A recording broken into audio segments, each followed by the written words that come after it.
Hello குட்டீஸ். இன்னைக்கு நாம ஹென்றி மார்ட்டின் அப்படிங்கிற ஒரு சூப்பரான நிஜ ஹீரோவோட கதை தான் பார்க்க போறோம். கொஞ்சம் யோசிங்க. ஒரே நைட்ல யாராவது பெரிய ஹீரோவா மாறிட முடியுமா?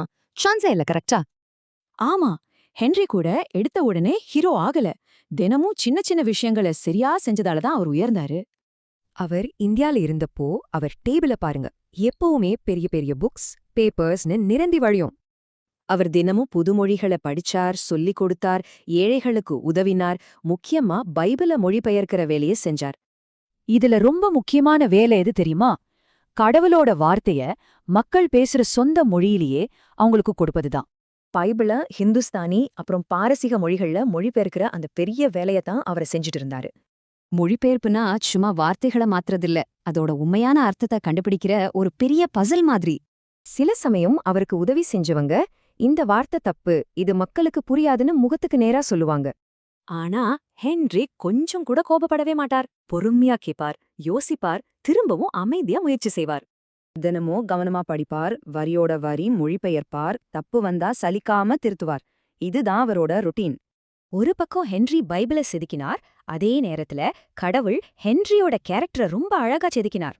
இந்த கஷ்டமான பசில்களை சால்வ் பண்ணி பண்ணி அவர் ரொம்ப பொறுமையான ஒரு மனிதரா மாறிட்டார். மத்தவங்க தம் தப்புகளை சொன்னப்போ அதை சந்தோஷமா ஏத்துக்கிட்டதால அவர் ரொம்ப தாழ்மையானவராவும் மாறினார். தினமும் சலிக்காம அதே டேபிள்ல உட்காந்து வேலை செஞ்சது அவரை ரொம்ப டிசிப்ளின் உள்ளவரா மாத்துச்சு.